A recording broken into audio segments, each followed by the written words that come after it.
नाज़रीन गिरामी अस्सलामु अलैकुम वरहमतुल्लाहि वबरकातुह। सीधी बात के ताज़ा तरीन प्राइम टाइम में आप लोगों का इस्तकबाल है। नाज़रीन गिरामी, मैं अंसार अज़ीज़ नदवी इस वक्त आप लोगों के सामने दिन भर से आई हुई कुछ अहम तरीन ख़बरों की तफसीलात लेकर और उस पर तफसीरें लेकर के हाज़िर हुआ हूँ। तफसीलात में जाऊँ उससे पहले आप लोगों से जो दरख्वास्त होती है उस पर तवज्जो करने की अपील है। जिन लोगों के वादे हैं वो अपने वादे पूरा करें। महीने का आगाज़ हो चुका है।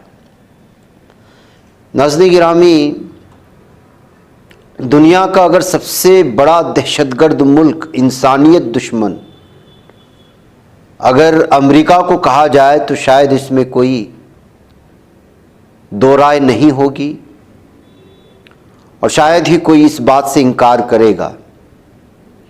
ये ऐसा जुनूनी किस्म का मुल्क है कि इसकी सदारती कुर्सी में कोई भी बैठता है तो वो अपनी जंगी जुनून को लेकर के ही इंसान दुश्मनी, दीगर मुख्तलिफ ममालिक से दुश्मनी की सोच लेकर के ही बैठता है।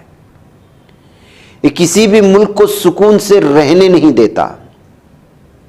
या तो उस मुल्क के ख़िलाफ़ माशी तौर पर साजिशें करता है, इक़्तिसादी तौर पर, या वहाँ की हुकूमत को ब्लैकमेल करने की कोशिश करता है, ना मानने की सूरत में उस पर जंग थोप देता है, या तो दो छोटे आपसी ममालिक को लड़वाता है, पड़ोसी ममालिक को लड़वाता है, या फिर लड़ने पर उकसाता है, या फिर खुद ब खुद हमला कर देता है। ऐसा ही एक जालिम मुल्क इस वक्त पूरी दुनिया में इसराइल के इशारों पर हर मुल्क को तबाह बर्बाद करने पर तुला हुआ है, और वो है अमेरिका। वेनेज़ुएला के दारुलहुकूमत कराकस में हफ्ते की अलग सुबह मुतअद्दिद ज़ोरदार धमाके सुनाई दिए, जिनके साथ फ़िज़ाई जहाज़ों जैसी आवाज़ें भी सुनी गई। सदर निकोलस मादुरो की क़ियादत वाली हुकूमत ने इन हमलों को अमेरिका की जानिब से की गई इंतहाई संगीन फ़ौजी जारहियत करार दिया। मीडिया की रिपोर्ट्स के मुताबिक मकामी वक्त के रात तकरीबन 2 बजे के करीब धमाकों की आवाज़ें सुनाई देना शुरू हो गई, जो कुछ देर तक जारी रहीं। सोशल मीडिया पर गर्दिश करने वाली वीडियोस में शहर के मुख्तलिफ हिस्सों में इमारतों को आग की लपेट में देखा जा सकता है। सरकारी बयान के मुताबिक कराकस के जनूबी इलाकों में जहां एक बड़ा फौजी अड्डा वाक़े है, बिजली की फराहमी मुअत्तल हो गई। उसके अलावा हमले मिरांडा, अरागोवा, लागावेरा रियासतों में भी किए गए। वेनेज़ुएला की हुकूमत ने एक सख्त बयान में कहा, वेनेज़ुएला अमेरिका की मौजूदा हुकूमत की जानिब से वेनेज़ुएला की सरजमीन और अवाम के खिलाफ की गई इंतहाई संगीन फ़ौजी जारहियत को मुस्तरद, मजम्मत और आलमी बरादरी के सामने बेनकाब करता है। अमरीकी मीडिया इदारों CBS न्यूज़ और फॉक्स न्यूज़ ने नाम जाहिर न करने वाले अमरीकी हुक्काम के हवाले से रिपोर्ट किया है कि कराकस पर किए गए इन हमलों के पीछे अमरीकी अफवाज का हाथ है। ताहम वाशिंगटन की जानिब से ताहाल सरकारी सतह पर तफसीली बयान सामने नहीं आया। यह हमले ऐसे वक्त में हुए हैं जब अमरीकी सदर डोनाल्ड ट्रंप ने हालिया हफ्तों में वेनेज़ुएला में मंशियात के कार्टल्स के खिलाफ ज़मीनी कार्रवाइयों की धमकियां दी थी। ट्रंप इंतज़ामिया ने कैरेबियन समंदर में एक बहरी टास्क फोर्स भी तैनात कर रखी है। अमरीकी सदर ने पीर के रोज़ दावा किया था कि अमरीका ने वेनेज़ुएला के साहिल के करीब मंशियात बरदार कश्तियों के लिए इस्तेमाल होने वाली एक बंदरगाही तंसीब को निशाना बनाकर तबाह किया। ताहम उन्होंने ये वाज़ेह नहीं किया कि फ़ौजी कार्रवाई थी या खुफिया एजेंसी CIA की कार्रवाई, और ना ही मकाम की तस्दीक की गई। इतलात के मुताबिक वेनेज़ुएला की सरजमीन पर पहला बाकायदा ज़मीनी हमला हो सकता है। सदर मादुरो ने पीर के हमले की ना तो तस्दीक की ना ही तरदीद। अलबत्ता जुमेरात को उन्होंने कहा कि वह अमरीकी दबाव के बावजूद वाशिंगटन के साथ ताउन पर आमादा हैं। ट्रंप इंतज़ामिया मुसलसल सदर मादुरो पर मंशियात के एक बड़े कार्टेल की सरबराही का इल्ज़ाम आयद कर रही है। ताहम मादुरो ने इल्ज़ामात को सख्ती से मुस्तरद करते हुए कहा कि अमेरिका दरअसल वेनेज़ुएला की हुकूमत का तख्ता उलटना चाहता है क्योंकि मुल्क के पास दुनिया के सबसे बड़े तेल के ज़खायर मौजूद हैं। अमेरिका ने हालिया हफ्तों में वेनेज़ुएला पर दबाव बढ़ाते हुए उसकी फ़िज़ाई हुदूद को गैर रस्मी तौर पर बंद किया था और मज़ीद पाबंदियाँ भी आयद की थी और वेनेज़ुएला के तेल से लदे टैंकरों को जब्त करने के अहकामात जारी किए थे।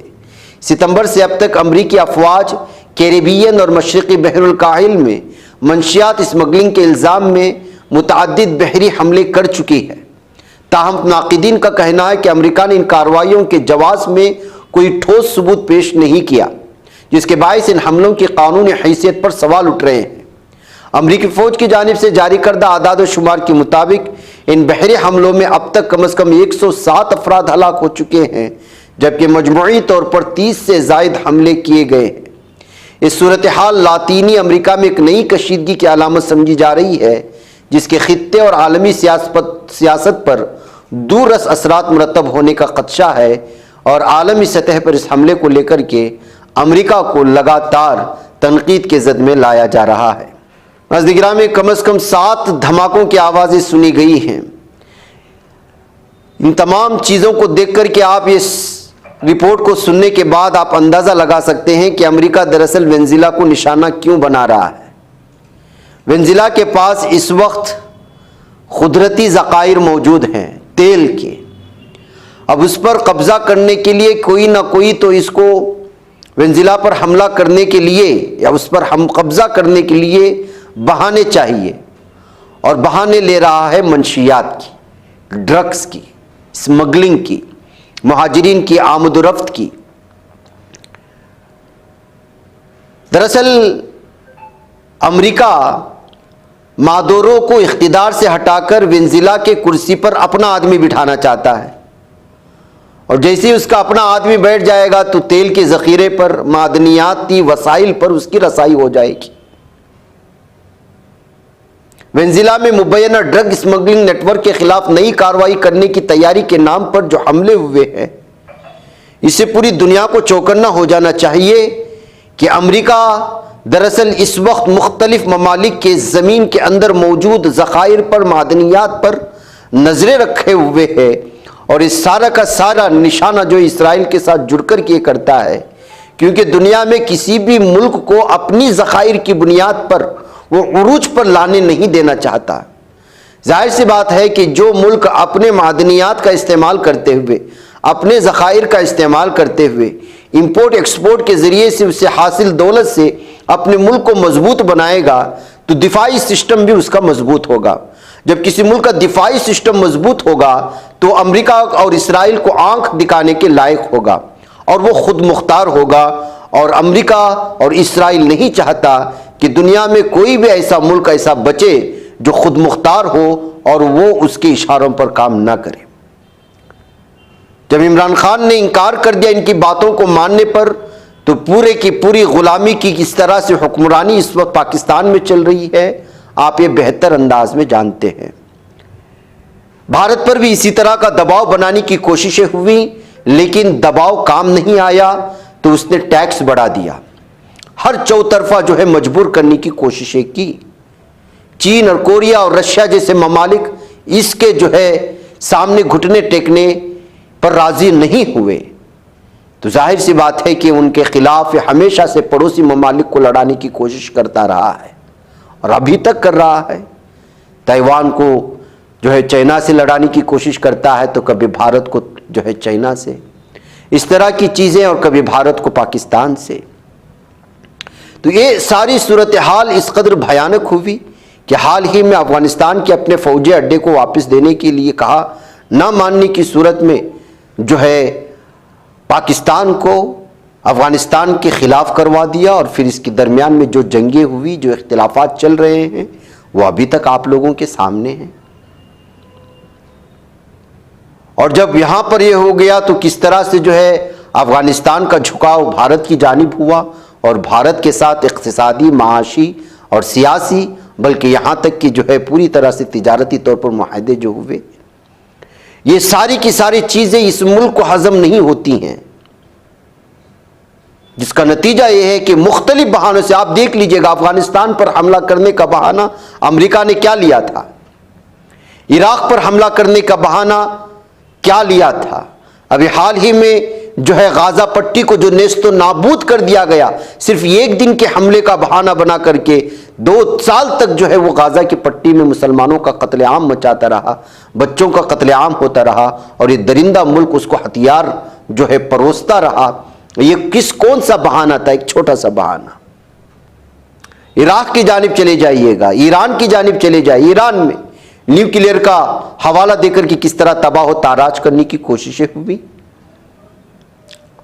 और जब इसराइल को आंखें दिखाना शुरू कर दिया यमन ने, तो उसके साथ क्या सूरत हाल इस वक्त बनाई जा रही। अरब ममालिक क्यों इसके जो है चहीते हैं? इसलिए कि वो उसकी बात मानते हैं, अपने ज़खायर सारे की सारे इसकी गोद में डाले हुए हैं। इसी की कंपनियां वहां से तेल निकालती भी हैं और पूरे ममालिक को बेचती भी हैं, यहां तक कि उनका रेट भी उनकी कंपनियां ही तय करती हैं। तो ऐसी सूरत हाल में जो है अरब ममालिक की खलीजी ममालिक की हुक्मरानी, उनकी बादशाही, उनकी तानाशाही, सब इसको काबिल कबूल है।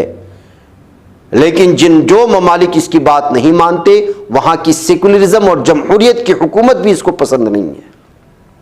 या तो हुकूमतें गिरा देता है या तो हमले करवा देता है। अब यही हालत जो है वेनेजुएला के साथ हो रही है। अब और क्या हो सकता है? और साथ ही साथ आपको खबर आज फजर में मिल चुकी होगी कि किस तरह से ईरान को भी इस दरिंदे ने इस वक्त जो है धमकी दी है। ईरान की सुप्रीम नेशनल सिक्योरिटी काउंसिल के सेक्रेटरी अली लारीजानी ने अमेरिकी सदर डोनाल्ड ट्रंप के बयान पर रद्दअमल देते हुए उसे अमेरिका की जानिब से ईरान के अंदरूनी मामलात में बराह रास्त मुदाखलत करार दिया। सोशल मीडिया साइट एक्स पर अली लारीजानी का कहना था कि अमेरिकी सदर के बयान से अब पसे पर्दा कहानी वाज़ेह हो चुकी है। उन्होंने लिखा कि इस्राएली हुक्काम और ट्रंप के मौक़िफ़ के साथ इस वाक़े का पस मंज़र वाज़ेह हो गया। हम एहतिजाज करने वाले ताजिरों के मौक़िफ़ को तखरीबी अनासिर से अलग समझते हैं। उन्होंने मज़ीद कहा कि ट्रंप को जान लेना चाहिए कि इस अंदरूनी मामले में अमरीकी मुदाखलत पूरे खित्ते में इंतशार और अमरीकी मफादात की तबाही के मुतरादिफ होगी। ईरान में करेंसी की कदर में बेतहाशा कमी और बढ़ती महंगाई के खिलाफ अवामी मुजाहरों का सिलसिला लगभग 5 रोज़ कबल शुरू हुआ था, जो बदस्तूर जारी है। मुजाहिरीन और ईरानी सिक्योरिटी फोर्सेस के दरमियान गुज़िश्ता 5 रोज़ में होने वाली झड़पों के नतीजे में अब तक 6 मुजाहिरीन ईरान में और एक पुलिस एहलकार की हलाकत की इत्तलाआत हैं। और इसी अंदरूनी एहतिजाजात का फ़ायदा उठा करके अमरीका और इसराइल ईरान को तबाह ताराज करना चाहता है, अंदरूनी सतह पर तबाह करना चाहता है।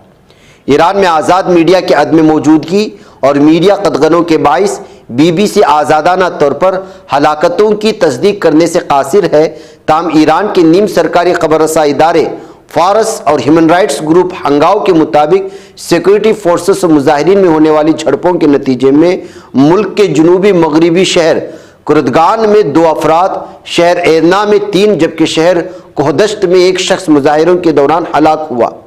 ईरान के सरकारी मीडिया के मुताबिक इन झड़पों के दौरान पासदारान इनकलाब का एक एहलकार भी कोहदश्त में मारा गया, जबकि मुजाहिरीन की जानिब से पथराव के नतीजे में 13 पुलिस एहलकार अब तक जख्मी हो चुके हैं। जुमेरात को सोशल मीडिया पर चंद ऐसी वीडियोस भी पोस्ट की गई थी जिनमें सिक्योरिटी फोर्सेस और मुजाहिरीन के दरमियान झड़पें होती देखी जा सकती हैं, जबकि हंगामों के दौरान चंद गाड़ियों को भी नजर आतिश किया गया। ईरान के मुख्तलिफ इलाकों में गैर मुसद्दिक़ा वीडियोस में मुजाहिरीन ईरान में रहबर आला की हुक्मरानी के खातिमा और चंद मुल्क में बादशाहत की वापसी का मुतालबा कर रहे हैं।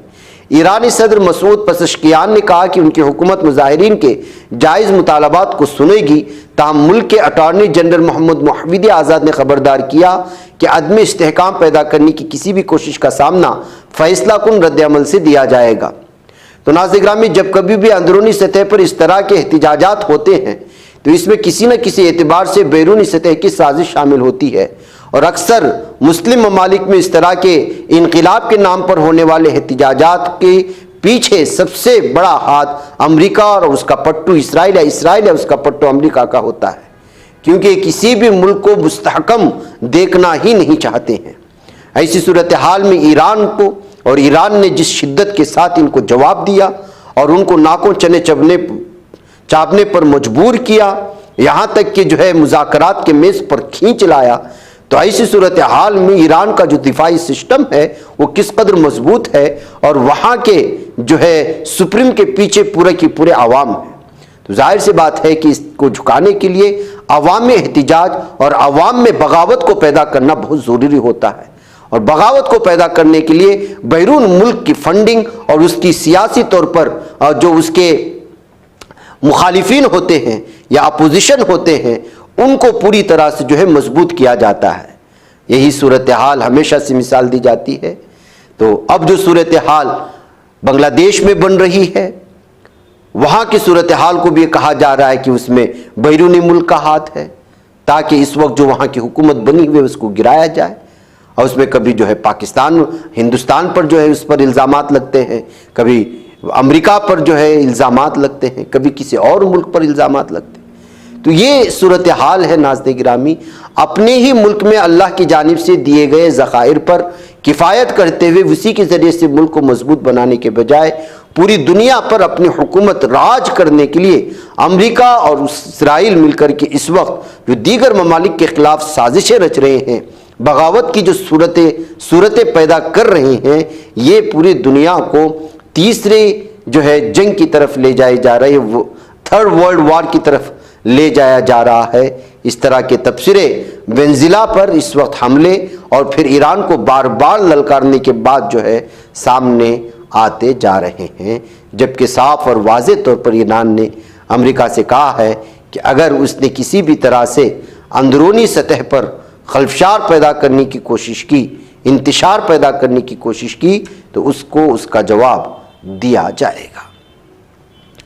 नाज़रीन गिरामी, ये भारत है, यहाँ लुटेरों का इस्तकबाल होता है, यहाँ रेपिस्टों का इस्तकबाल होता है, यहाँ पर जो है चर्चों पर हमला करने वाले, मॉल्स पर हमला करने वालों का इस्तकबाल किया जाता है। ये मुल्क एक वक्त में यहाँ के बाशिंदों को समाजी, सकाफती, तहजीबी एतबार से उम्दा दर्जे पर देखा जाता था, आला सतह पर देखा जाता था। भारत की अपनी कुछ सकाफत थी, यहाँ के लोगों का अपना भाईचारा था, यहाँ लोगों के दरमियान में हज़ारों मुख्तलिफ ज़बानें बोलने के बावजूद, मुख्तलिफ किस्म के तबक़े, समाज और बरादरियों में बंटने के बावजूद इंसानियत नामी चीज़ बाकी थी, एहतराम बाकी था, वक़ार बाकी था, एक दूसरे के लिए इज्जत बाकी था। लेकिन आज इसकी तस्वीर बदल गई है। हमने गुज़िश्ता 14 सालों के दरमियान में देखा कि किस तरह से इशरत के रेपिस्टों को यहाँ पर इस्तकबाल किया गया, उनको हार पहनाए गए, यानी दरिंदों का इस्तकबाल किया गया उस कौम के कुछ दरिंदों की जानिब से जो अपने आप को मजहब के ठेकेदार समझते हैं, जबकि खुद उनका मजहब इस बात की इजाज़त नहीं देता। हमने कई लोगों को जिन्होंने जो है मॉब लिंचिंग के ज़रिए से निहत्तों को मारा, जिन्होंने जो है खून की नदियां बहाई, जिन्होंने मासूम और बेकसूरों के खून से अपने हाथों को आलूदा किया, खून आलूदा किया, उनका इस्तकबाल करते हुए भी भारत की सरजमीन ने देखा और इंसानियत शर्मसार बार बार होती रही। और फिर वही तस्वीरें आ रही हैं कि अभी हाल ही में आपने देखा होगा कि कुछ दिनों से लगातार ईसाइयों पर उनके त्यौहार के मौके पर हमले किए जा रहे थे। उसी में से रामपुर से एक तस्वीर आई थी जहां पर एक मॉल में जब उसको सजाया गया था तो उस वक्त ईसाई त्यौहारों के दरमियान में खूब जो है हल्ला मचाया गया, हमले किए गए, तोड़फोड़ मचाया गया। कोई भी समाज, कोई भी सकाफत, कोई भी तबका जो इंसान अपने आप को कहलाता है या इंसानियत का हामी अपने आप को कहलाता है, उसको कभी कबूल नहीं करेगा, क्योंकि भारत जमहूरी मुल्क है। यहाँ तमाम धर्मों को एक दूसरे की इज्जत करना लाजमी है। लेकिन हिंदुत्व जहनियत की ठग, ये गुंडे, ये दरिंदे इस वक्त ऐसे लोगों की एक मरतबा फिर शालपोशी करते हुए, उनको हार पहनाते हुए और ढोल के ज़रिए से, बाजों के ज़रिए से उनका इस्तकबाल करते हुए अपनी जहनी सतहियत और अपनी गंदगी का इजहार किया है। अभी रामपुर में जिन लोगों ने हमला किया था, हंगामा मचाया था, ईसाइयों पर हमले किए थे, उनको जब ज़मानत मिली और जेल से जब बाहर आए तो देखिए भारत के ये हिंदुत्व जहनियत के हामिल लोग किस तरह से उनका इस्तकबाल कर रहे हैं। अब इससे भारत का नाम होगा या भारत में होने वाली दरिंदगी को सपोर्ट कर किस तरह किया जाता है, ये बात जो है पूरी दुनिया में दिखाई जाएगी। कैसे दिखाई जाएगी आप खुद कर लीजिएगा। मीडिया यहाँ पर इस पर कुछ बोलेगा नहीं, क्योंकि जाहिर सी बात है कि इसी तरह की सोच रखने वाले इस वक्त मेन स्ट्रीम मीडिया में छाए हुए हैं।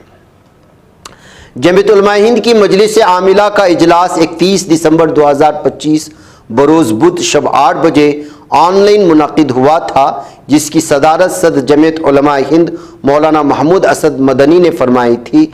इजलास में जमीयत उलमा हिंद के रवां टर्म के लिए नाज़िम उमूमी के इंतखाब पर गौर ख़ौज़ किया गया। तमाम अरकान गिरामी ने मुत्तफ़िक़ा तौर पर मौलाना मोहम्मद हकीमुद्दीन कासमी के नाम का मशवरा दिया, जिसके बाद सदर जमीयत उलमा हिंद ने दस्तूर असासी की दफ़ा 52 के मुताबिक मौलाना मोहम्मद हकीमुद्दीन कासमी साहब को रवां टर्म के लिए एक बार फिर नाज़िम उमूमी नामज़द करने का ऐलान किया गया है। दूसरी तरफ वर्किंग ग्रुप के फैसले के मुताबिक मौलाना मोहम्मद उमर कासमी बेंगलुरु को जुनूबी हिंद के लिए नाजिम में तंजीम नामज़द किया गया है। अलावा अजी बमशवरा नाजिम उमूमी जमीयत उलमा हिंद मौलाना मोहम्मद अजीमुल्लाह सिद्दीकी को जमीयत उलमा हिंद का सेक्रेटरी नामज़द किया गया है, ये बताया जा रहा है। उधर नाज़रीन गिरामी, सर पर टोपी लगी वायरल वीडियो को देखकर जावेद अख्तर बड़े बरहम नजर आ रहे हैं और कार्रवाई करने की धमकी भी दी है। जी हाँ, आजकल आप लोग जानते हैं कि किस तरह से मौलाना शमाइल नदवी वो जावेद अख्तर के दरमियान में होने वाले एक मुनाजरा कहें, डिबेट कहें, बहस मुबाहसे के बाद अभी तक ये जो है मौजूए बहस है। मौलाना शमाइल नदवी पहले इसलिए मौजूए बहस थे कि उन्होंने जो है पूरी तरह से टक्कर लिया जावेद अख्तर का और उनके जवाबात दिए। फिर वो इसके बाद इसलिए मौजूए बहस बने क्योंकि इसके लिए कुछ नौखेज़ नदवी और कासमी आपस में टकरा गए सोशल मीडिया में क्रेडिट लेने के चक्कर में। तो नतीजा ये निकला कि जो है मौलाना के खुद के चाहने वाले मौलाना शमाइल नदवी के उनके पुराने वीडियोस निकाल कर वायरल करने लगे। तो कोई एक ऐसी वीडियो जिसकी तलाश में मीडिया था उनके हाथ में लग गया, तो मौलाना शमाइल नदवी एक बार फिर तनाज़े में आ गए। एक बार फिर तो नहीं कह सकता, वो इस वक्त मीडिया जिसकी तलाश में था या दुश्मनाने इस्लाम जिसकी तलाश में थे, खुद अपने ही लोगों ने उनको इस वक्त प्लेट में सजा कर वो मौका दे दिया है उनकी पुरानी वीडियोस वायरल करके। बहरकैफ मैं इस पर तबसरा नहीं करूँगा। इस दौरान नाज़रीन गिरामी, जावेद अख्तर साहब की भी कुछ वीडियोस बना करके लोग जो है शेयर करने लगे, उन पर भी मुख्तलिफ़ किस्म की तनकीदें, तज़्ज़िये और न जाने क्या क्या कुछ। अब तो जानते हैं आजकल सोशल मीडिया में जब एक चीज़ के पीछे पड़ जाते हैं तो पड़ ही जाते हैं। एक गाना वायरल होता है तो उस पर 1 लाख रील्स 1 घंटे में बन जाते हैं। तो ऐसी सूरत हाल में गर्मा गर्म जब मीडिया को बहस मिल जाए इस तरह की, जबकि मीडिया को चाहिए इस तरह की बहस और इस तरह के मौज़ूआत और इस तरह के उन्वानात, तो जाहिर सी बात है कि आजकल का नौजवान ये आई पर भी अपने कर्तव्य दिखाना चाहता है, अपने सलाहियतों को दिखाना चाहता है। तो ऐसे में जावेद अख्तर भी ये आई के शिकार हो गए और आर्टिफिशियल इंटेलिजेंस के ज़रिए से उनकी मुख्तलिफ मीम्स बनाकर लोग वायरल करने लगे।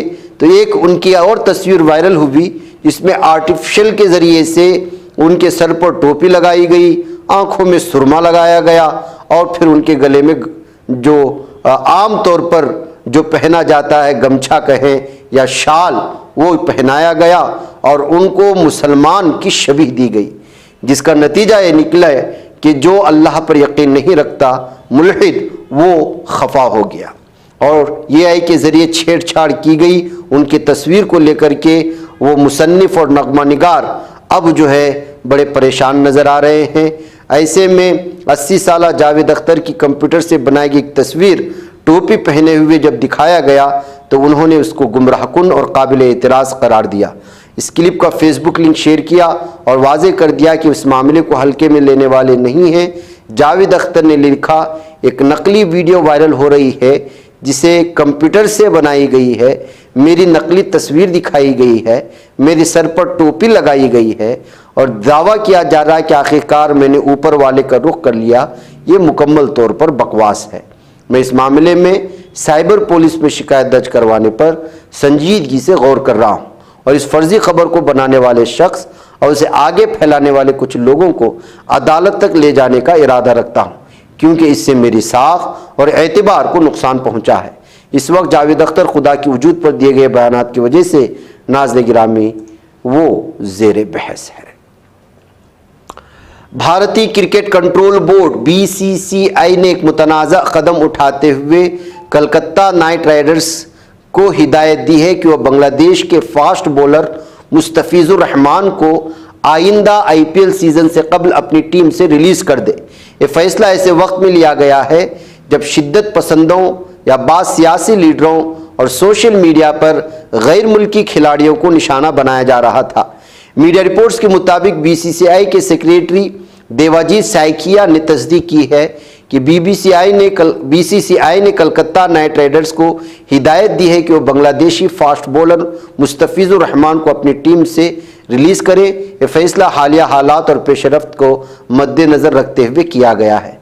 नाज़िर में आपको बता दें कि इनकी ख़रीदारी जो है करोड़ों रुपए में इसको जो है ख़रीदा गया था और कलकत्ता नाइट राइडर्स के जो ओनर हैं वो शाहरुख खान हैं और शाहरुख खान की जो है लगातार इस मामले को लेकर के हिंदुत्व ज़हनियत के हामिल लोगों की जानिब से उनको निशाने पर लिया जा रहा था, यहाँ तक कि उनको जान से मारने तक की धमकी दी जा रही है सोशल मीडिया में, सिर्फ मुस्तफिजुर रहमान को कलकत्ता नाइट राइडर्स में शामिल करने की वजह से। IPL मैचेस में बांग्लादेशी खिलाड़ियों की शिरकत पर अलानिया एतराज़ इस वक्त जताया जाए भारत में, और जाहिर सी बात है कि बांग्लादेश में जो इस वक्त हमले हो रहे हैं बिलखुसूस हिंदुओं को लेकर के, हिंदुस्तान में वैसे भी नफ़रत का माहौल बनाया जा रहा है। ऐसे में इस तरह के फ़ैसले जो है वो हिकमतन नहीं लेना चाहिए। इस तरह की भी जो है बातें सामने आ रही हैं। नाज़रीन मुझे इजाज़त दें। वस्सलामु अलैकुम वरहमतुल्लाहि वबरकातुहू।